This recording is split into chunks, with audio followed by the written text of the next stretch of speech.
안녕하세요, 구독자 여러분. 자, 10월 5일 토요일입니다. 한 주가 벌써 후딱 갔죠? 네.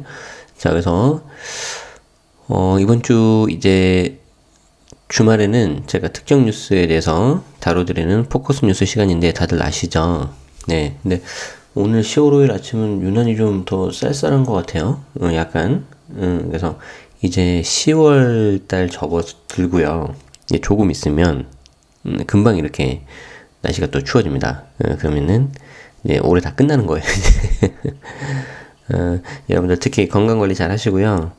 아마 12월 되면 정신 없으실 거예요. 그래서 그 전에 하실 수 있는 거 다 마무리 좀 잘 하시고, 저도 지금 올 한 해 좀 해야 되는 것 중에 하나가 몇 가지가 좀 남아 있는데 그거 잘 밀리지 않게 좀 짬짬이 좀 해야 될 것 같아요. 네. 또 인사드릴 분들도 다 좀 잘 찾아뵙고, 좀 그렇게, 이렇게 하루하루를 보내야 될 것 같습니다. 자, 오늘 주말 포커스 뉴스에는 특정 기사 하나 가져와서 제가 좀 볼 건데, 여전히 여러분들이 가장 어려워하는 게 임대소득, 주택 임대소득이에요. 임대주택에 대한 소득. 그래서 여기에 대한 내용을 잠깐 볼 건데, 그 전에 이제 계산했던 거에 잠깐 설명드렸었어요. 오늘은 계산하는 건 아니고, 이 임대소득이 이제 여러분들이 많이 되게 불안하잖아요.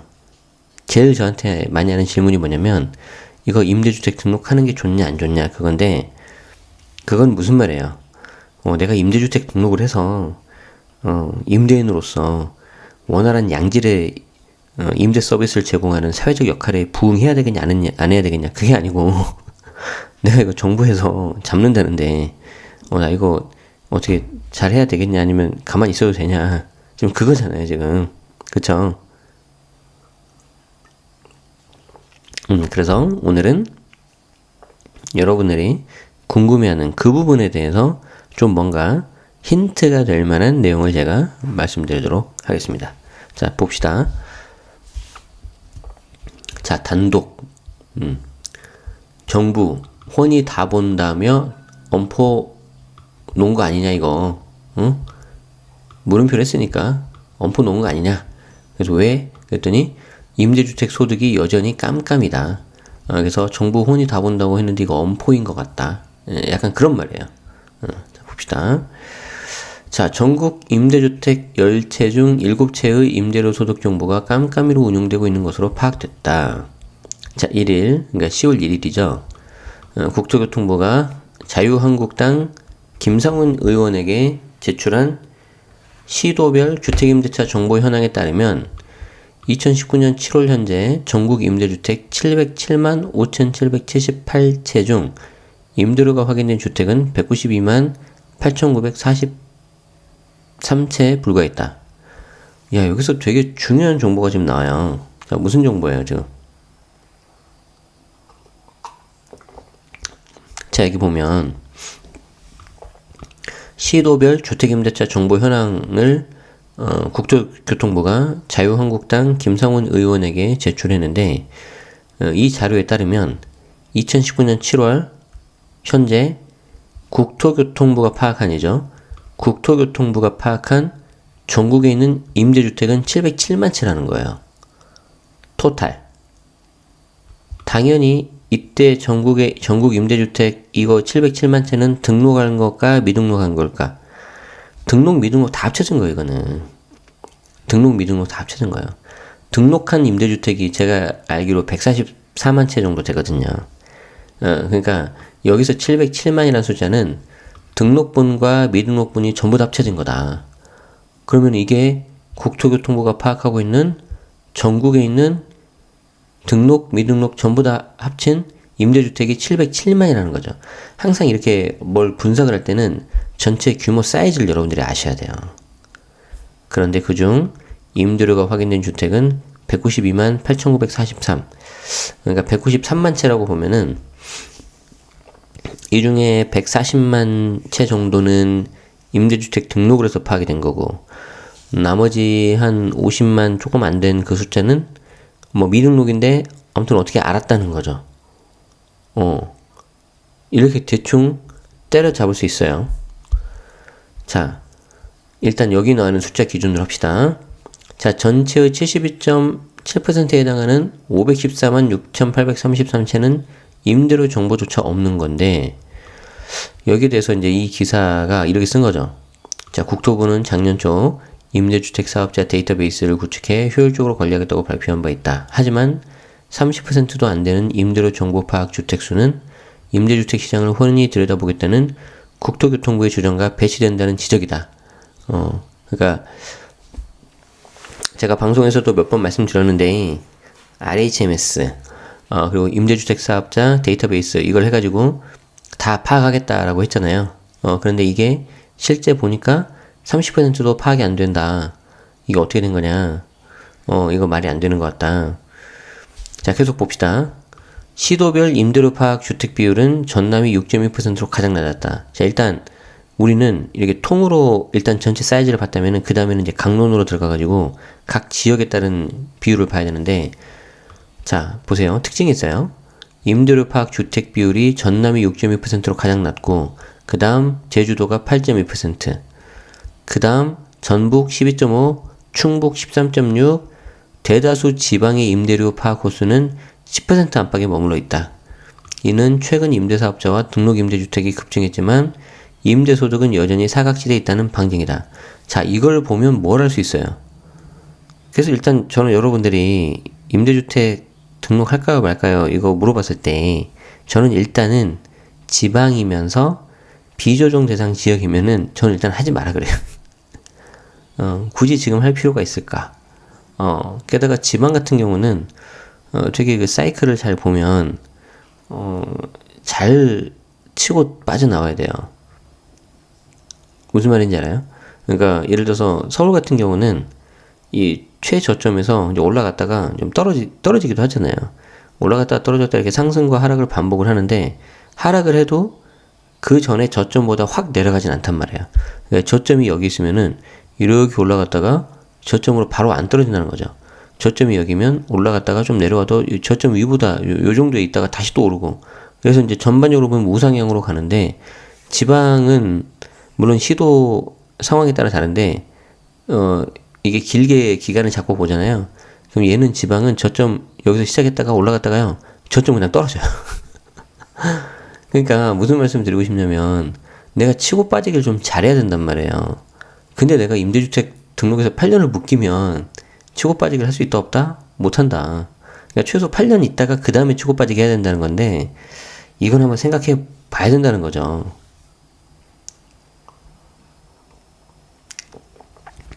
그래서 지방, 특히 규모가 작은 데는 저는 굳이 뭐하러 할 필요가 있냐라고 말씀을 드린 거고. 자, 반면 여기 기사 보세요. 서울 수도권 및 지방 광역시의 경우에는 파악률이 높았다는 거예요. 자, 서울이 46.1%로 가장 높았고 당연한 거죠. 그 다음 경기도 34%. 야, 좀 아쉽죠. 이 경기도는 좀 찢어봐야 되는데, 그런데 당연히 어떻게 했어요? 소득이 강남에 좀 가깝거나 좀 집값 상승이 좀 높거나, 아무튼 이제 서울과 가까운 곳은 더 높을 거예요. 그리고 그 다음 대전이 32%, 대구가 27.9%. 여기 나오죠. 결국 집값이 높을수록 임대소 파악 호수가 많다는 의미다. 계속 봅시다. 서울을 포함한 수도권의 평균 임대료 파악 임대주택 비율은 37.9%로 전국 평균을 상회했지만 지방은 17.4%. 부동산 업계 관계자는 아무래도 임대주택 등록이 활발하고 그 금액도 큰 서울 수도권의 임대료 신고 및 관리가 좀 더 잘 돼 있을 수밖에 없다. 왜 그럴까? 아니, 제가 생각을 해보세요. 여러분들이 이 주택임대소득을 이렇게 납세를 잘 하게끔 유도해야 되는 세무 공무원 담당자라고 본다면, 똑같은 한 건을 하더라도 제대로 된 세금을 거둬야 될 거 아니에요. 근데 지방에 저기 약간 좀 외딴 곳에 있는 한 건을 해서 들어오는 세금과 서울, 게다가 고가주택이 많은 강남에 있는 거 한 건을 해가지고 걷는 세금과 어느 쪽이 커요? 당연히 서울 고가 아파트잖아요. 그러니까 똑같은 한 건을 하더라도 지방이니까, 시골이니까 내가 힘이 덜 들어가고, 서울은 왠지 힘이 많이 들어가고 그러지 않다니까요. 그러니까 아무래도 이렇게 고가주택, 그리고 내가 파악이 용이한 대도시, 이런 쪽부터 잘 될 수밖에 없어요. 자, 그런데 이 공인 부동산업계 관계자는 하지만 지방이라고 허술하게 관리한다면 법망을 피해가는 불법이 늘어나거나 문제가 발생할 경우 뒷수습이 어려울 수 있다. 당연하죠, 이거는. 그런데 실익이 없다는 거예요. 그래서 사실 여러분들이 이제 이거는 좀 다른 이야기인데, 세금 같은 거 보면 엄밀히 말해서 내가 누구한테 아무 대가 없이 돈을 주고 하면 엄밀히 말해서 그건 증여세란 말이에요. 그런데 그거 다 걸려요, 안 걸려요? 다 안 걸려요. 그리고 증여 추정 배제 같은 거 있죠. 뭐 40대 이상 세대 주면은 뭐 4억 이상 주택을 샀을 때는 아예 그냥 그 자금 출처라든가 그런 부분을 안 봐버리잖아요. 왜 그러겠어요? 그거 결국 잡아봤자 얻는 게 별로 없다는 거예요. 이걸 좀 어려운 말로 뭐라 그러냐면 실익이 없다 그래요. 굳이 내가 이거를 잡아서 다툼을 내가 가져간다고 하더라도 여기서 내가 거둬들이는 세금 그 금액 자체가 내가 하는 그 다툼에 들어가는 지출보다 별로 큰 실익이 없기 때문에 그냥 놔두는 거예요, 정부에서도. 알고 있지만. 무슨 말인지 이해되죠? 그래서 지금 이게 극명하게 드러난 이 기사가 이거란 말이에요, 지금. 이 기사, 이거. 그렇기 때문에 제가 지금 보여드리고, 이걸 가지고 우리는 이 기사 내용 자체보다는 앞으로 내가 어떻게 해야 될지에 대해서 여러분들이 관심을 가져야 돼요. 거기에 대해서 제가 좀 이따 말씀드릴게요. 자, 전국에서 집값이 가장 비싼 강남 4구의 경우 전체 34만 6,321건의 임대주택 중 임대료 파악 가능 가구 수는 16만 3,496건, 47.2%였다. 이는 서울 평균보다 소폭 높은 수치지만 결국 전체 강남권 임대주택 중 절반 이상의 소득도 여전히 파악조차 되지 않고 있다는 거다. 2017년 기준 국세청의 임대소득 신고안내 현황에 따르면 정부는 총 40만 5,965가구의 임대소득 신고 안내문을 발송했다.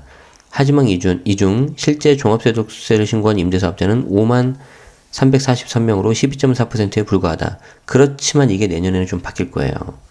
올해부터는 전부 다 이제 과세이기 때문에 이제 비과세 없고 분리과세고, 수익금액 2천만원 초과는 종합과세라는 건 제가 여러 번 말씀드렸죠. 그래서 이거는 내년에는 좀 바뀔 거고, 그래서 지금 이게 제대로 파악도 안 되기 때문에 2천만원 초과 종합과세는 그래도 어느 정도 뭔가 대응을 하고 할 텐데, 그 이하짜리 비과세 분리과세는 아주 좀 피곤할 수 있다, 이런 거죠. 자, 이 자료를 받은 김상훈 의원은 임대주택 10채 중 3채 정도만 임대소득을 알 수 있다는 건 우리나라 과세체계에 큰 허점이 있다는 걸 의미한다. 임대사업자 및 임대주택 등록을 통해 양식 자료가 많이 축적된 바, 이제는 임대소득의 파악비율을 높여서 불로소득 증식과 편법 증여의 가능성을 찾아내야 된다고 강조했다. 자, 아무튼 이렇게 나오는데, 자, 일단 이 내용을 한번 정리를 해보고, 그러면 여러분들이 어떤 식으로 해야 될지를 한번 좀 봅시다. 자, 임대주택 소득 여전히 깜깜이. 자, 그래서 전국 임대주택 10채 중 7채 정도의 임대소득 정보만, 전국 10채 중 7채 정도의 임대소득 정보는 파악이 안 된 것으로. 근데 특이한 건 뭐였어요? 지방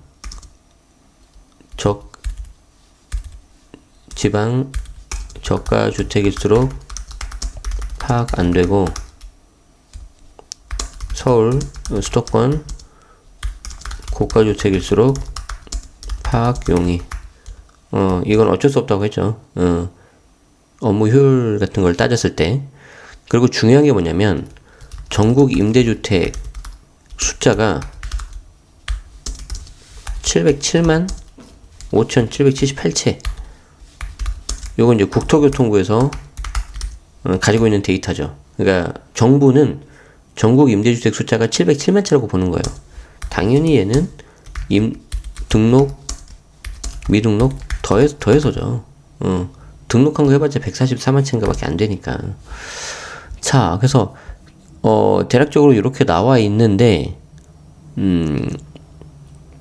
여기서 이제 여러분들이 그냥 이거 보고 뭐 그냥 정부가 일 되게 못하고 있네, 좀 잘 좀 해야 되겠네, 아유 막 이렇게 하고 그냥 끝나면 안 돼요. 여기서 되게 힌트들을 얻어야 된다는 거예요. 자, 그럼 어떻게 해야 될까? 내가 만약 지방 투자자다, 어떻게 해야 할까? 지방 중에서 조정 대상 지역 아닌 곳 있죠? 즉 비조정 대상 지역. 저라면 굳이 등록을 해야 될까? 이거예요, 이거. 적당히 사고 팔고 나올 거 아니에요. 굳이 해야 될까? 저는 이런 생각이라는 거죠. 지방광역시는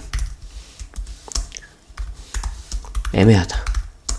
쉽게 말해서 반반이다. 양념 반, 후라이드 반이다. 개인적으로는 제가 여기다 쓰진 않을게요. 개인적으로는 등록 안 하는 걸 추천드려요. 이유는 묻지 마세요. 자, 내가 경기도다. 경기도다. 얘도 애매하다. 그런데 얘는 한 6대4 정도로 등록에 전 추천을 드린다. 그런데 작년 9.13 이후의 취득분 있죠? 이건 글쎄 퀘스천이다, 퀘스천. 왜? 세제 혜택이 없으니까. 이해되시죠? 자, 그리고 서울 등록 여부와 상관없이 임대주택 소득 신고 잘 하자. 특히 강남권 잘 하자. 여러분들이 많이 오해하시는 것 중에 하나가 내가 임대주택 등록을 하면 신고하는 거고 등록 안 하면 미신고라고 생각하시는데, 원칙은 등록한 거 미등록한 거 전부 다 신고하셔야 된다. 그러니까 등록하는 거는 이미 노출돼 있기 때문에 무조건 하셔야 되는 거고, 미등록한 거는 여러분들이 잘 판단하세요. 그냥 이거 어차피 내가 좀 이따 팔 건데 올해는 그냥 넘어가지 뭐, 이렇게 하는 분도 계시고요. 야, 나 이거 오랫동안 가져가야 되는데 그냥 이번에 신고할 때 그냥 성실하게 신고하자, 이렇게 하시는 분도 있고. 왜냐면 안 그러면 이제 가산세 나오니까.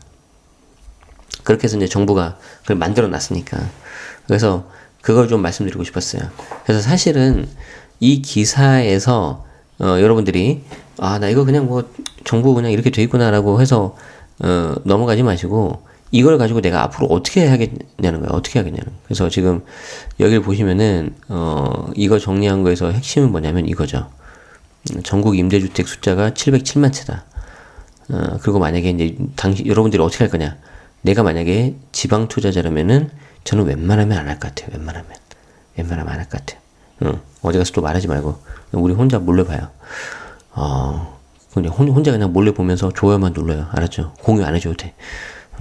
자, 그리고 지방광역시는 어디야? 좀 애매하다. 반반인데 저는 여기도 안 할 것 같아요. 저라면. 경기도 애매하다. 6대4 정도로 저는 등록을 추천드렸지만 조심해야 되는 건 뭐다? 내가 만약에 9.13 이후의 취득분이라면은 세제 혜택 거의 없어요. 그렇기 때문에 저라면 안 할 거예요. 왜냐면 이거 등록해봤자 종부세 안 줄어들어요. 재산세는 좀 줄 수 있는데. 그래서 결국엔 뭐다? 여러분들이 세제 혜택이 뭐가 되는지를 잘 보고 하셔야 돼요. 자, 서울은 등록 여부와 상관없이 임대주택 소득 신고 잘 하자. 왜냐면 첫 번째 타겟이 서울이 될 테니까, 내년도에 잡을 때.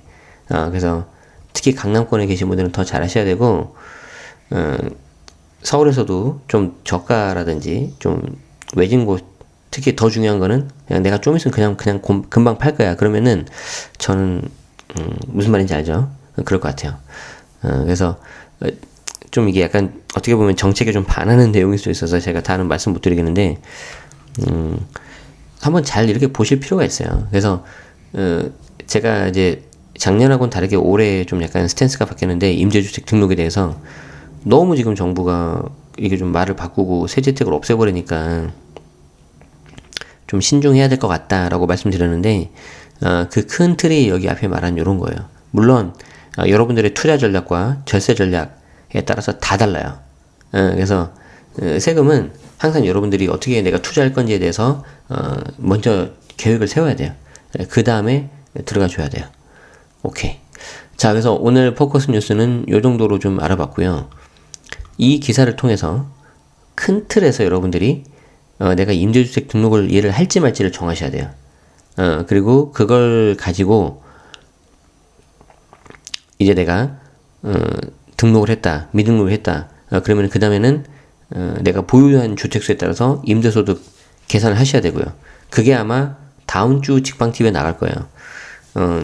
그 직방TV 매니저들도 그러더라고요. 자기들이 지금까지 촬영한 것 중에 제일 어려웠대요. 근데 사실 그거 제가 반도 이야기 안 한 거였거든요.